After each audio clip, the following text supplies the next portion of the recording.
Bueno, muy importante entender de que cuando nosotros decidimos entrar en la primera, entre el 10 y el 11, el 12, el 13 de marzo, que fueron días muy intensos de salud pública, cuando decidimos entrar en esa fase, tomamos esa decisión porque el pronóstico, las predicciones que teníamos de lo que iba a pasar no eran las más agradables.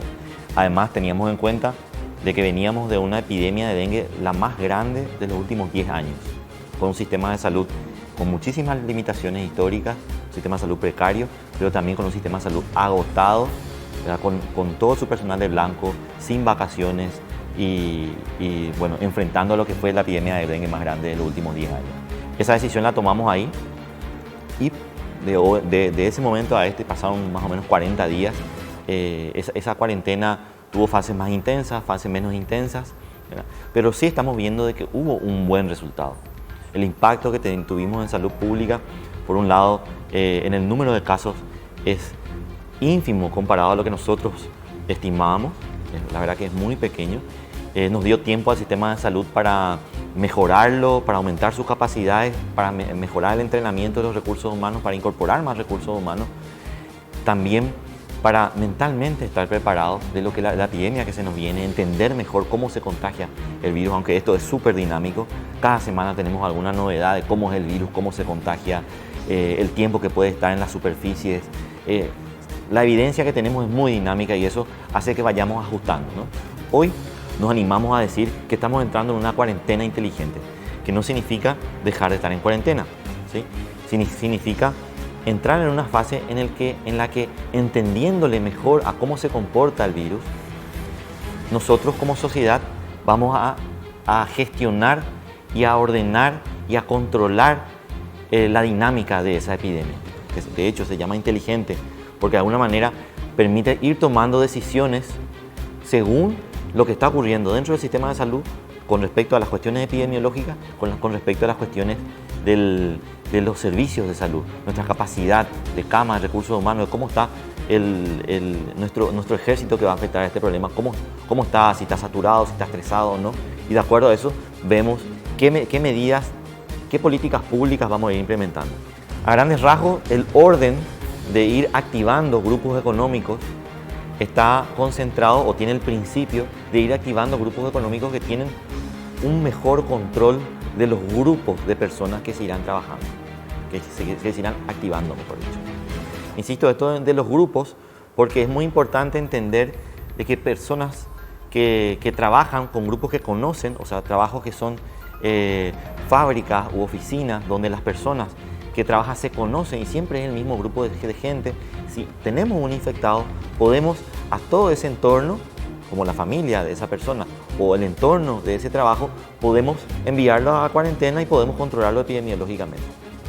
No así si yo, por ejemplo, me voy a un bar, a un restaurante, a un concierto. Por eso las medidas de frenar todo lo que es aglomeraciones, grandes aglomeraciones, un concierto, aunque sea al aire libre, pero con mucha gente, yo no conozco con quién estoy interactuando.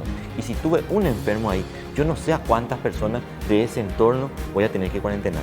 Entonces, eso es un poco un ejemplo para entender qué grupos de trabajo vamos a ir activando, ¿verdad?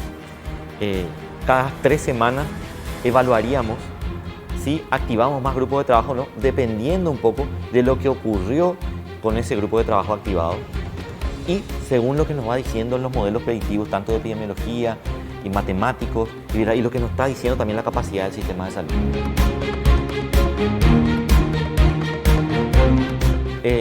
Por cuestiones biológicas, la enfermedad muestra de que por lo menos en 15 días tenemos una idea de lo que pasó 15 días antes, ¿sí? Entonces la evaluación lo vamos a tomar en las primeras 2 semanas, inclusive algunos días más, antes de pasar o no a la siguiente fase. Esos 15 días o un poquito más nos da como tiempo epidemiológico, por cuestiones biológicas del virus, por cuestiones de comportamiento humano, ver si este nuevo grupo social incorporado o activado incrementó o no el número de casos que estamos teniendo y afecta a los indicadores que nosotros vamos a ir socializando, como el RO, que es el índice básico de reproductibilidad, que es en realidad el nivel de contagio que está teniendo en esa sociedad la enfermedad, ¿verdad? Y también indicadores un poco más duros, como por ejemplo el número de casos, el número de personas que tenemos internados, ¿verdad? Son varios indicadores que vamos a ir transparentando por una cuestión del valor de la transparencia, pero también para un empoderamiento de la gente, de la sociedad y de los científicos, para que nos puedan dar sus apreciaciones y sus modelos predictivos para ver qué hacemos en la siguiente fase. ¿Avanzamos en activar un grupo económico más? ¿Nos quedamos igual? O inclusive, si estamos mal, retroceder a volver a cerrar todos los grupos económicos activados.